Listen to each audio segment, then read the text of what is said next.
because we're trying something new. So I want to tell you something about what we're going to be doing with this performance. First of all, you're not the only audience that's going to be listening to this amazing music.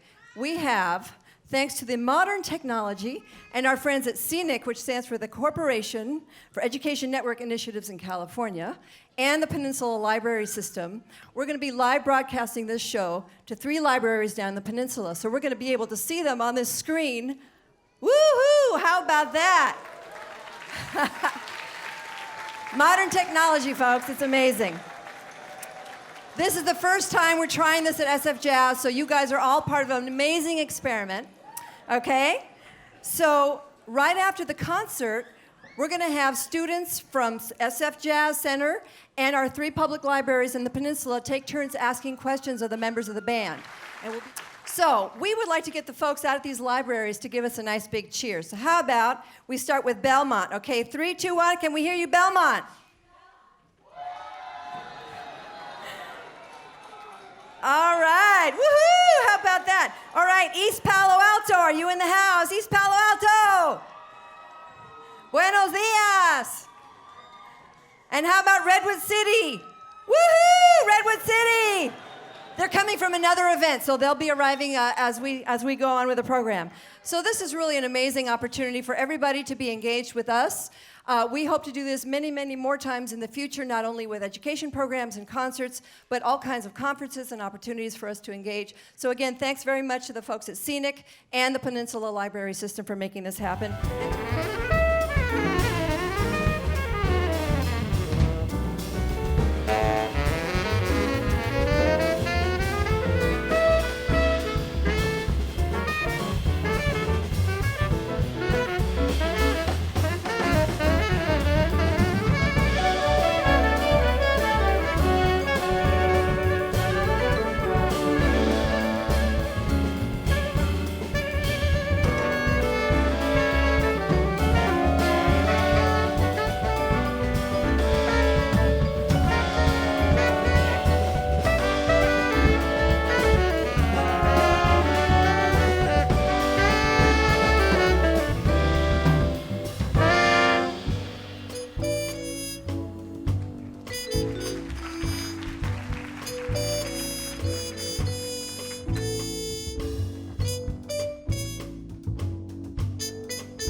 Still keeping the melodic. Oh. Yeah. The melodic aspect of what Michael brought, the rhythmic aspect of what Michael brought to his music, and his powerful pocket. You know that means pocket. Pocket means kind of groove. Like if you go.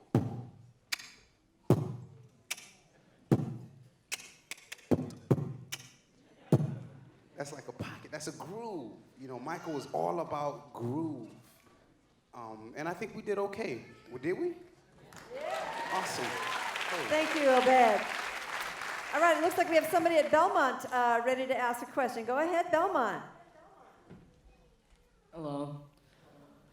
Were the additional sound for the composition, were those all your creations, or did you guys find them from somewhere on the computer? That's a great question. So you mean the sounds that Robin was using on the trombone, or the sounds on that last piece that Edward arranged? The sounds that Robin was using. Oh, great question. Okay, so Robin, you can take this one. Good question.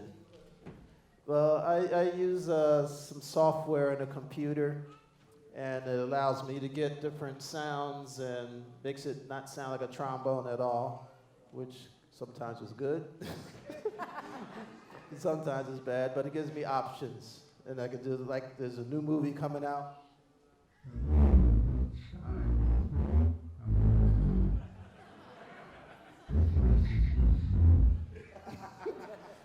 So you can get different sounds out of the trombone, and it's software that I program different sounds, and it's fun to me, because to me it's like with the trombone is like a great black and white sound, but the electronics gives me color.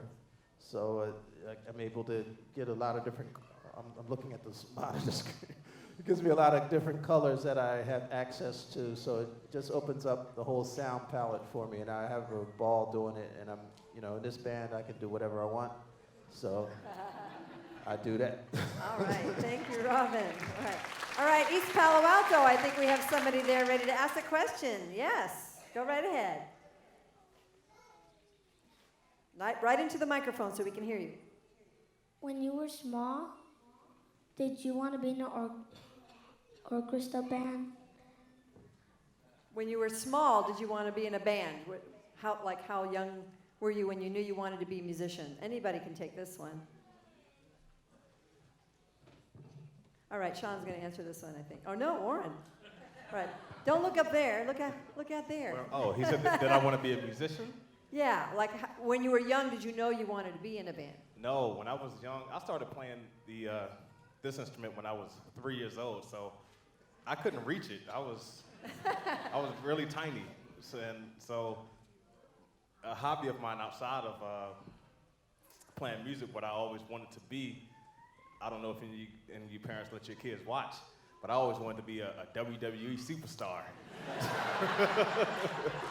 I grew up in the days of, he's still a wrestler, believe it or not. He's old. The guy named Hulk Hogan. And I wanted to be like him. And I don't know if you see these arms I'm having.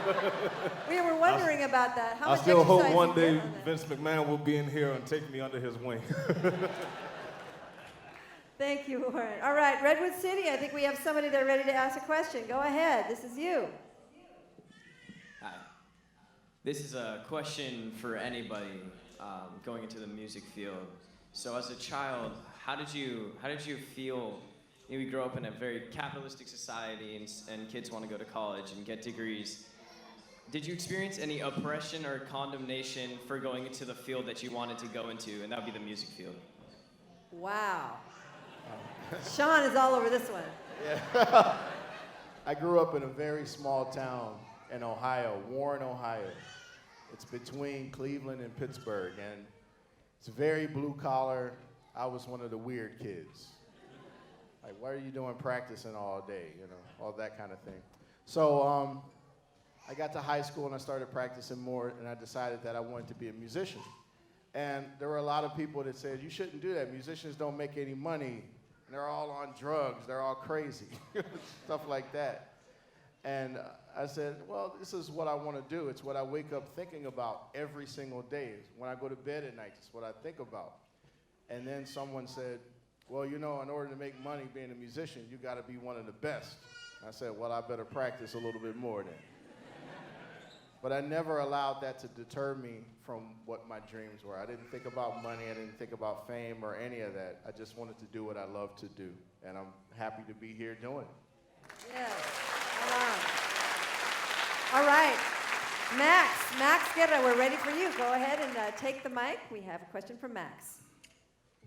What is the best part about being in the SFJAZZ Collective? Ooh, who wants to take this one? Oh, all right, Matt. Hey, Max. Hey. Man, there's so many cool things about being in this band. There's, the fact that everyone's really good, and it's nice to be up here with like a bunch of guys that are really, really great at their instruments, and they're really good at writing music as well, and they're also not bad as people. They're pretty cool, I like to hang out with them.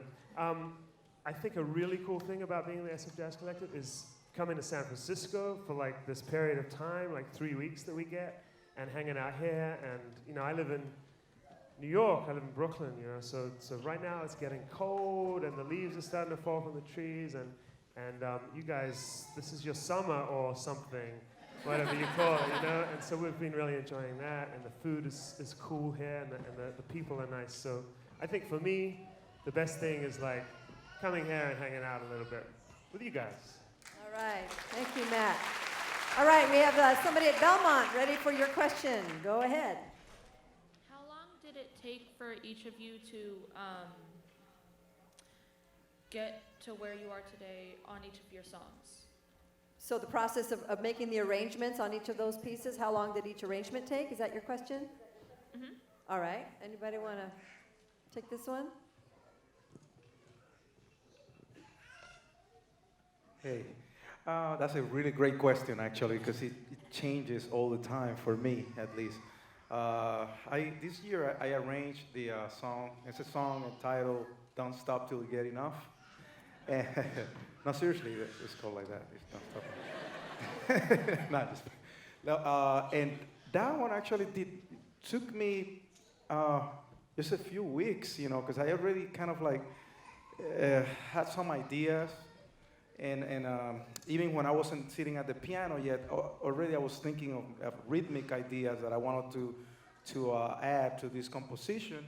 And it actually, surprisingly enough, it came pretty fast this time. But then again, I spent a little more time because I did have surgery, a month and a half or two ago, and I guess that helped a little bit. The fact that I could not really play. I guess I spent a little more time, and it went pretty fast, So that one went fast. The other one went a little longer. My original composition, it's funny. It's tricky. Every single time is different. But one thing I tell you is that every single time I learn something from doing whatever, either the composition or the arrangement. I learned so much because also I have to kind of like see who I'm writing, and Matt was saying that that it's so great to be part of this ensemble because these guys are such great musicians, and we have fun together and all that stuff. But they are, one thing about this band is that everybody's idiosyncrasy is very defined. Everybody's personality is so strong that in a way that makes it easier because it's like, okay, this year I'm gonna go in this direction because I know this guy can do this, and I'm gonna use that and exploit that, if you will, Anyway, that's my process. Thank you, David. Thank you. All right, East Palo Alto, we have another question. Go ahead. Do you have a favorite jazz song? A favorite jazz song. Ooh. Ed, you want to take this one? No. Yeah. No. Hi. Miguel's got it. Hi.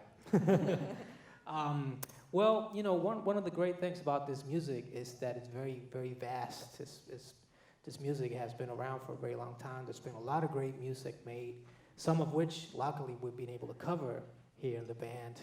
People like Thelonious Monk, John Coltrane, McCoy Tyner, Wayne Shorter, some of our favorite composers who've written some of our favorite jazz songs. We've been able to cover them with this band. We've been able to play the songs. So I wouldn't say that I actually have like a favorite jazz song. Okay, let me just. But I would say that a lot of my favorite composers, people like Thelonious Monk, John Coltrane, Duke Ellington, even more modern composers like Keith Jarrett or Joe Lovano, Branford Marsalis, more contemporary musicians. We've not only been able to cover them in the band, but we've been able to interact with them. People like Chick Corea, Wayne Shorter, who's still around. It's great to hear that they're still making music. So a lot of our favorite jazz songs get sort of like recycles, because I might have a favorite song today, and then I might hear something tomorrow that I like, and I'll be like, okay, so that's my favorite now. And it kind of goes on and on, So this music is great in that way. All right, thank you, Miguel. All right, Redwood City, you're up. Again, this could be a question for anybody. If you weren't a jazz musician, what would you be?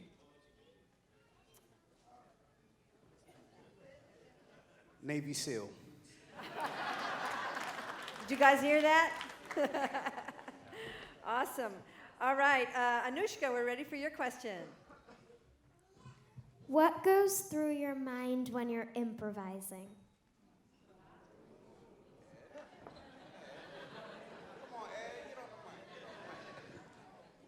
Wow, very good question. Yeah, well,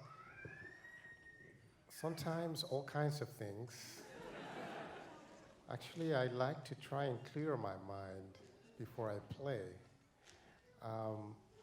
But, all kinds of things come to my mind. I'll be thinking about who is in the audience, who's listening will be thinking about, whether my kids made it to the show or not, and those kinds of, sometimes we're nervous, and we're thinking, oh, am I going to, it's great to see all these people here, so there's a certain, we're recording too. I don't know if you knew this, no, you didn't. We're recording live, and this is going to end up on a CD, and sometimes that's in the back of the mind, so I try to actually, let those things go. So all kinds of things. I wanted to add on to your answer to your question. It's a great question, but people think that, how do people improvise? It's so strange, but everybody in this room improvises every day, all day long. We're all improvising.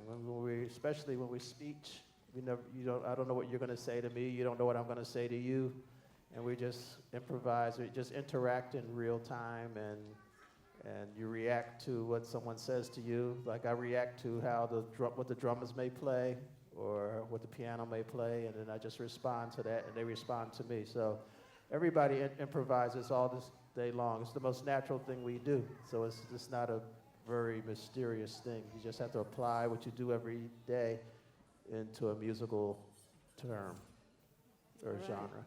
Thank you, Robin. All right, we have 3 last questions. One from Belmont. Go ahead, Belmont.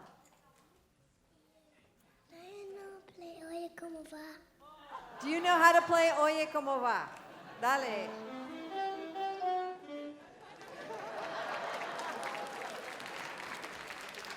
Yes.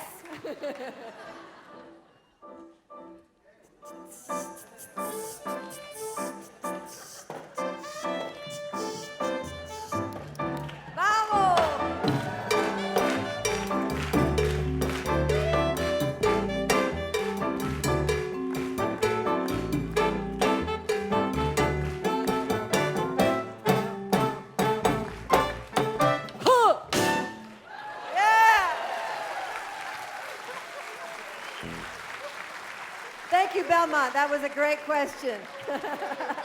East Palo Alto, you're up. Go ahead. If you wanted a jazz musician, what would you be? Ah, I see that's a popular question. I would be a Buddhist monk. I can see that. Any other? We got the Navy SEAL, the Buddhist monk. A lot of us play like a lot of sport. So me personally, I would have, if I was better at sport, maybe I would have been a sportsman, but I wasn't that good. So, but I'm good at music, so that's cool. All right, and Redwood City. Oh, I see we have the Triple Crown over here. Go ahead. This is a question for the piano player. I play piano myself, but I don't read notes. I was wondering what advice you could give to someone who doesn't read notes to continue playing the piano and not get bored with the same material over and over again. Well, I started out playing by ear, like you, and I learned to read later. And it actually worked out really well for me, especially because of the music I ended up playing, the genre of music I ended up playing. So I liked picking up songs by ear. So just, whatever tune you like, try to learn it by ear. And then later, you can start to read music as well and compare notes. If what you picked up is the same as the composer wrote, And it's never too late to learn, right? You can be learning at any age and applying. So these were such wonderful questions. These were such wonderful answers. Wasn't this fun? It was a really cool experiment. We want to thank all of you for being here with us on this Saturday. We want to thank CENIC and the Peninsula Library System. And how about one more hand for the amazing SFJAZZ Collective? We'll see you next month, November 7th, for Dorado Schmidt. Take care, everybody. Happy Saturday.